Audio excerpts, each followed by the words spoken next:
Hello friends, welcome back to Tamil display. இன்றைக்கி நம்ம கேமராவில் பதிவான நம்பவே முடியாத ரொம்ப இன்ட்ரெஸ்டிங்கான சில வீடியோஸ் தான் பார்க்க போகிறோம். இந்த வீடியோ உங்களுக்கு பிடிச்சிருந்தா லைக் பண்ணுங்கள். இப்போ தான் ஃபர்ஸ்ட் டைம் நம்ம சேனலை பார்க்குறீங்கன்னா சப்ஸ்கிரைப் பண்ணி பக்கத்தில் இருக்கிற பெல் ஐக்கானை கிளிக் பண்ணிக்கோங்க. இப்போ வாங்க வீடியோக்குள்ளே போகலாம். இந்த வீடியோவில் ஆட்டு மந்தையை தான் பார்க்குறோம். இங்கே அந்த ஆடுகளுக்கு தீவனம்லாம் போட்டுட்டு இவர் திரும்பி போயிட்டு இருக்கிறாரு. இதில் ஒரு ஆடு மட்டும் இவர் வித்தியாசமாக பார்த்துட்டே இருந்தது. என்னவா இருக்கும் அப்படின்னு யோசிக்கிறதுக்குள்ள அது வேகமாக அவரை முட்டுறதுக்கு ஓடி வந்திருக்கு. கையில் ஒரு பை இருந்ததுனால அதை வச்சு சமாளிச்சிருக்கிறாரு. அடுத்தது இங்கே இந்த வீடியோவில் யானைகள் இருக்கிற இந்த இடத்த கிளீன் பண்றதுக்காக தான் இவர் வந்திருக்கிறாரு. அந்த நேரம் பார்த்து இந்த குட்டி யானைக்கு சேட்டைய பாருங்களாம் விளையாடுறதுக்கு ஆள் வேணும் அப்படின்னு அவரை வம்பளுக்க ஆரம்பிச்சிருக்கு.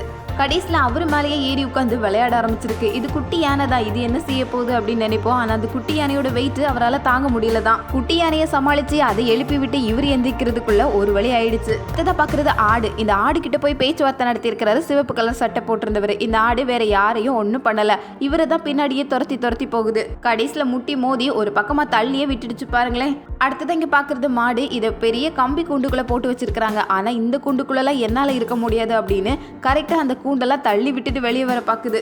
எவ்வளவு நேரம் தான் உள்ளேயே இருக்க முடியும். அடுத்தது இங்க மாடுகளை மேய்ச்சலுக்காக கொண்டு போகும்போது இந்த மாடுகளை வழிமறிச்சு அதுகிட்ட கருப்பு கொடையை விரிச்சு காட்டியிருக்கிறாரு இவரு. அவ்வளவுதான், போற வழியில குறுக்க வந்து நின்று வம்ப பண்ண ஆரம்பிச்சா மாடுகள் சும்மா இருக்குமா? கருப்பு கொடையை விரிச்சதும் அவ்வளவுதான் பின்னாடியே ஓடி வந்திருக்கு. சம்பவம் விபரீதமாகுது அப்படின்னு தெரிஞ்சுக்கிட்டு கொடையை போட்டுட்டு ஆள் ஒரே ஓட்டமா ஓடிட்டாராம். நல்ல வேளை அதுகிட்ட முட்டு வாங்காம தப்பிச்ச வரைக்கும் சரிதான். இங்க இந்த வீடியோல பாக்குற லேடி கோழிகளுக்கு தீவனம் போட்டுட்டு இருக்காங்க. பின்னாடி வந்த ஒரு கோழி காலிலே நல்லா நறுக்குன்னு ஒரு கொத்திட்டு போயிருக்கு. அந்த பக்கம் மட்டுமே தீவனம் போட்டுட்டு இருந்ததால இதுக்கு கோபம் வந்துடுச்சு போல. அதை இங்க நம்ம பாக்குறது, இவர் ஒரு மாடை பார்த்ததும் அதை வீடியோ எடுக்க ஆரம்பிச்சிருக்கிறாரு. இந்த மாடு கொஞ்ச நேரம் பார்த்துட்டு இருந்தது. அதுக்கப்புறம் ரொம்ப வித்தியாசமா நடக்க ஆரம்பிச்சிருக்கு. இது நடந்து வருதா டான்ஸ் ஆடிட்டே வருதா அப்படின்னு யோசிச்சுட்டு இருக்கும் போதுதான் மாடு வேற மாதிரி திட்டம் போட்டுதான் அவரை நெருங்கி வந்திருக்கு. ரொம்ப பக்கத்துல வந்ததுக்கு அப்புறம் தான் ஆள் உஷாரா இருக்காரு. அவ்வளவுதான், கேமராவை போட்டுட்டு ஒரு பக்கமா ஓடியே போயிட்டாரு. இதே மாதிரி தான் இங்க இந்த ஆடு ஒரு போட்டோ எடுக்கலாம் அப்படின்னு ரெடியா இருக்கிறாரு. விஷயத்தை தெரிஞ்சுக்கிட்ட ஆடு வேகமா அவரை முட்டுறதுக்காக ஓடி வந்திருக்கு. கோபக்கார ஆடு தான். இந்த மாதிரி ஆடுகள் பக்கத்துல நெருங்கி போகும்போது ரொம்ப யோசிக்கணும். அடுத்தது இங்க இந்த வீடியோல நிறைய பேர் உட்கார்ந்து இருக்கிறத பாக்குறோம். திடீர்னு இந்த ஒட்டகம் எல்லாரையும் மிதிச்சு தள்ளிட்டு இந்த பக்கம் வந்திருக்கு.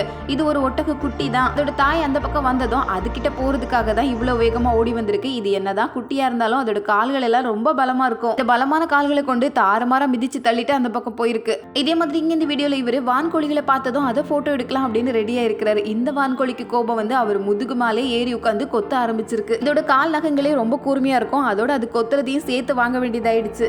இங்க இந்த வீடியோல பாக்குற இவரு முகத்துல கவசம் எல்லாம் போட்டுட்டு தேனி கூட்டு கலைக்கிறதுக்காக பக்கத்துல போயிருக்கிறாரு. ஆனா கையில கிளவுஸ் போட மறந்துட்டாரு போல. அவ்வளவுதான், மொத்த தேனிகளும் சேர்ந்து கையில கொட்டோன்னு கொட்டி தீத்துருக்கு. ஒரு தேனி கொட்டுனாலே தாங்க முடியாது, மொத்தமா கூட்டமா சேர்ந்து வந்தா என்ன ஆகுறது? ஆளு ஒரு பக்கமா ஓடியே போயிட்டாரு.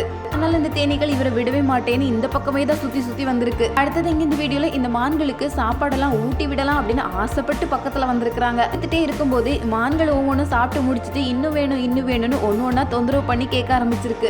எல்லா மான்களுக்கும் ஒரே நேரத்துல கொடுக்க முடியாது இல்ல. ஆனா அந்த மான்கள் ரொம்ப அவசரப்பட்டதுனால கடிக்கவும் ஆரம்பிச்சிருக்கு. மான்களுக்கு ஊட்டி விட ஆசைப்பட்டு கடைசியில எல்லா மான்கள் கிட்டையும் கடி வாங்கிட்டு வந்ததுதான் மிச்சம். அடுத்தது இங்க மலை மேல 3 கம்பளி ஆடுகளை பார்த்தவங்க அது கூட சேர்ந்து போட்டோ எடுத்துட்டு நடந்து வந்திருக்காங்க. ஆனா அந்த ஆடுகள் எடுத்த போட்டோவை பார்த்தே ஆகணும் அப்படின்னு நினைச்சதோ என்னவோ தெரியல, 2 பேரையும் பின்னாடியே துரத்த ஆரம்பிச்சிருக்கு. ரொம்ப தூரம் துரத்தி இருக்கு. கடைசியில ஒரு வழியா வேகமா ஓடி வந்துட்டாங்களாம். அடுத்தது இங்க இந்த வீடியோல நம்ம பாக்குறது டால்பின் தான். டால்பின் அப்படின்னா ஓர்கா டால்பின். இதுக்கு இன்னொரு பேர் இருக்கு, கில்லர் வேல். அதாவது திமிங்கலங்களையே கொன்னு சாப்பிடுறதுனால இதுக்கு கில்லர் வேல் அப்படின்னு பேர் கொடுத்துருக்காங்களாம். பெரிய திமிங்கலத்தையே வேட்டையாடி சாப்பிடுதுன்னா இது எவ்வளவு பெரிய ஆளா இருக்கணும். பாக்குறதுக்கு பிளாக் அண்ட் ஒயிட் கலர்ல தான் இருக்கும். கூட்டமா தான் வரும். இப்படி கூட்டமா வந்து ஒரு திமிங்கலத்தை சூழ்ந்து மொத்தமா சேர்ந்து அதை வேட்டையாடி சாப்பிட ஆரம்பிக்குமா. இங்க ஒரு ஓர்கா டால்பின் தன்னோட குட்டியோட சேர்ந்து கடல்ல நீந்தி போகுது. கடல்ல இது கொஞ்சம் மூர்க்கத்தனமானதுதான். இந்த வீடியோல ஈமு கோழியை தான் பாக்குறோம். இது கொஞ்சம் கோபக்கார கோழி தான். பழகாத ஆட்கள் பக்கத்துல வந்ததுன்னா அவ்வளவுதான், இவரு தெரியாதனமா இது பக்கத்துல நெருங்கி போயிருக்கிறாரு. அவர் மேலேயே எகிரி கொத்துறதுக்காக போயிருக்கு. ஓடி சமாளிச்சிடலான்னு பார்த்தா கோழி விடவே மாட்டேன்னு பின்னாடியே ஓடி போய் அவர் போற இடத்துக்கெல்லாம் துரத்தி இருக்கு. வீடியோல இவர் ஒரு மானை பார்த்திருக்கிறாரு. மான்னா ரொம்ப அமைதியான விலங்கு அப்படித்தானே நமக்கு தெரியும். அதனால பக்கத்துல போய் அதுக்கு வணக்கம் சொல்ற மாதிரி அப்படியே அதை தொட்டு பார்த்திருக்கிறாரு. அது வரைக்கும் சும்மா இருந்த மாதிரி இப்ப எகிரி குதிச்சு அவரை மிதிச்சு தள்ளி விட்டுட்டு கடைசியில அங்க ஒரு மரத்தூணி இருந்ததுனால அதுக்கு பின்னாடி ஒளிஞ்சு மறைஞ்சிருக்கிறாரு. மான சாதாரணமா எடை போட்டது பெரிய தப்பா போச்சு.